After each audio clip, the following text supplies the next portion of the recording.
नमस्कार दोस्तों, स्वागत है आपका हमारे YouTube channel let's prepare exam में। आज हम यूपी पेट 2022 परीक्षा के लिए भौतिक विज्ञान से संबंधित 20 प्रश्नों को देखेंगे। ठीक है, इस वीडियो में यूपी SSC आयोग द्वारा विभिन्न परीक्षाओं में पूछे गए महत्वपूर्ण 20 प्रश्नों को लिया गया है। इस वीडियो को अंत तक जरूर देखें, आपके आने वाले एग्जाम में लाभदायक सिद्ध होगी।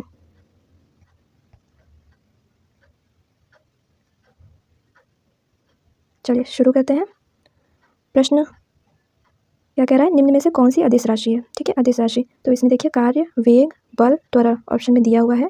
तो कार्य क्या है? अदिश राशि है। अदिश राशियाँ होती क्या है? वे राशियाँ जिनमें परिमाण तो होता है परंतु दिशाएं नहीं होती, दिशा नहीं दी होती है। इसी तरह और कौन सी अदिश राशियाँ हैं?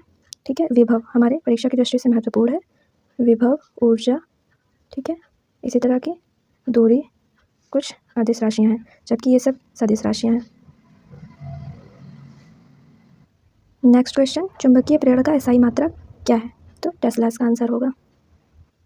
नेक्स्ट क्वेश्चन, किसी संगीत यंत्र की ध्वनि तीव्रता, ठीक है, ध्वनि तीव्रता किस में मापी जाती है? डेसिबल में मापी जाती है।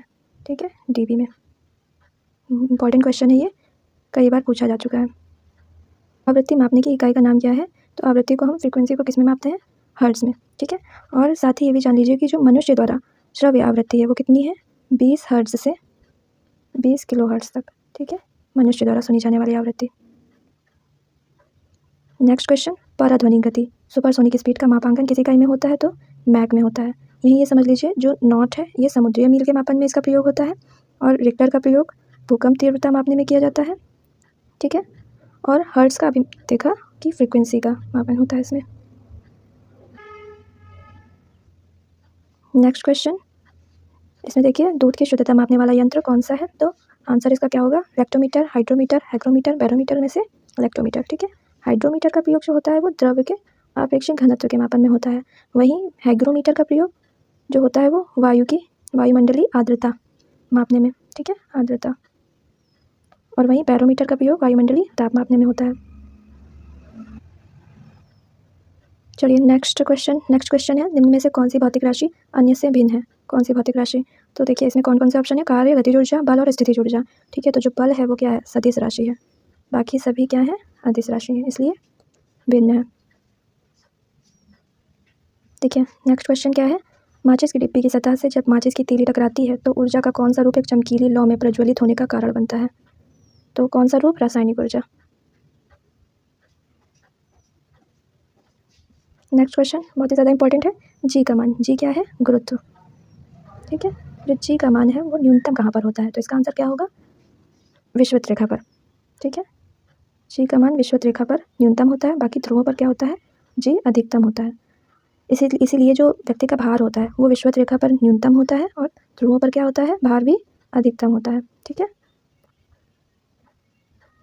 नेक्स्ट क्वेश्चन, ध्वनि निम्न में से किस माध्यम में यात्रा नहीं कर सकती? किसमें संचालित नहीं हो सकती? तो निर्वात में। बाकी धातु में जो सॉलिड्स में होती है ध्वनि की तीव्रता सबसे अधिक होती है, लिक्विड में उससे कम, और गैस में सबसे कम होती है। ठीक है, नेक्स्ट क्वेश्चन, कितने माप से अधिक ध्वनि को शोर का नाम दिया जाता है? तो इसका आंसर क्या होगा? 80, 120, 140, 100 दिया हुआ है। इसमें 80 डेसिबल जो होगा उससे अधिक अगर ध्वनि है तो उसे शोर का नाम दिया जाता है। बाकी जो साधारण बोलचाल में ध्वनि होती है उसकी तीव्रता 30 से 40 dB होती है। ठीक है, नेक्स्ट इंपॉर्टेंट क्वेश्चन क्या है, निकट दृष्टि दोष वाले लोगों द्वारा प्रयुक्त लेंस है निकट दृष्टि दोष। किसका प्रयोग करते हैं? अवतल लेंस का, जबकि उत्तल लेंस का प्रयोग दूर दृष्टि दोष वाले लोग करते हैं। ठीक है, निकट दृष्टि दोष होता क्या है? पास की वस्तुएं तो दिखाई पड़ती हैं परंतु दूर की वस्तुएं कम दिखाई देती हैं, साफ दिखाई नहीं पड़ती।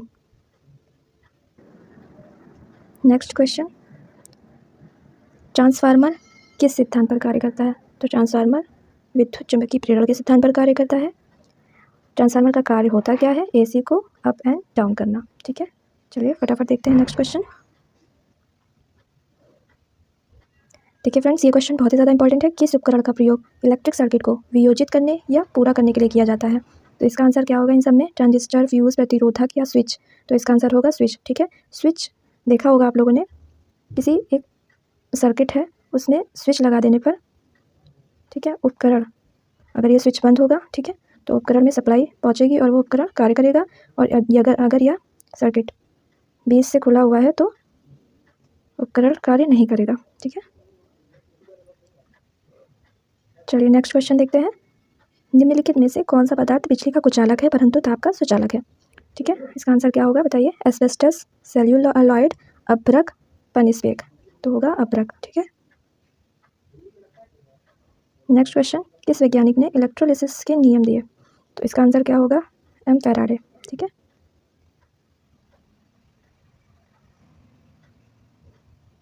नेक्स्ट क्वेश्चन देखते हैं। निम्नलिखित में से कौन सी प्रक्रिया प्राकृतिक जल विज्ञान हाइड्रोलॉजिकल अथवा जल चक्र का भाग नहीं है? तो इसका आंसर क्या होगा? विसरण। ठीक, जबकि वाष्पीकरण, वर्षण और वाष्पोत्सर्जन क्या है? जल चक्र का भाग है। नेक्स्ट क्वेश्चन, नींबू निचोड़ किस तरह का उत्तोलक है? ये प्रश्न पूछा गया। देखिए फ्रेंड्स, इस तरह के जो क्वेश्चंस होते हैं उसमें कन्फ्यूजन बहुत होती है, तो इसको आप एग्जाम्पल से याद रख सकते हैं। जैसे कि जो नींबू निचोड़ने की मशीन है ये द्वितीय श्रेणी का उत्तोलक है, जबकि प्रथम श्रेणी का उत्तोलक कैंची होगा। वहीं तृतीय श्रेणी का उत्तोलक जो होगा वो मनुष्य का हाथ, ठीक है, या फिर चिमटा, जिसमें जो आलम्ब होता है वो एकदम लास्ट में किनारे पर होता है। ठीक है, पीछे की तरफ होता है, उसे तृतीय श्रेणी का उत्तोलक कहते हैं। इसी प्रकार मनुष्य का हाथ भी होता है। वहीं द्वितीय श्रेणी के उत्तोलक में क्या क्या आएगा? एक तो ये नींबू निचोड़ने की मशीन हो गई, दूसरा सरौता देखा होगा आपने, जो आलम होता है वो आगे होता है, बीच में इस टाइप में कुछ होता है, यहाँ पर भार को रख करके कार्य करते हैं। ठीक है, पीछे से बल लगाते हैं। और इसी तरह से प्रथम श्रेणी के उत्तोलक कैंची को देखा होगा, कुछ इस तरह की होती है, आलम्ब कहाँ पर होता है? बीच में होता है। और ठीक है, पीछे क्या होता है? आयस होता है। एफर्ट्स कहाँ से? पीछे से। 19 क्वेश्चन क्या है? जीवाणु के निराकरण के लिए प्रयुक्त प्रकाश किरण कौन सी है? इसका आंसर होगा पराबैंगनी किरण, यूवी किरण। यहीं पर देखिए यूवी किरण की खोज किसने की थी? रिटर ने की थी। ठीक है, और इसका अन्य प्रयोग सिकाई में भी इसका प्रयोग करते हैं। ठीक है, ये भी याद रखिएगा। क्वेश्चन, आकाश का रंग नीला दिखाई देने का कारण क्या है? तो इसका आंसर क्या होगा? ऑप्शन है प्रकाश का विवर्तन, प्रकाश का प्रकीर्णन, प्रकाश का आंतरिक परावर्तन, प्रकाश का अपवर्तन। इसका आंसर होगा प्रकाश का प्रकीर्णन।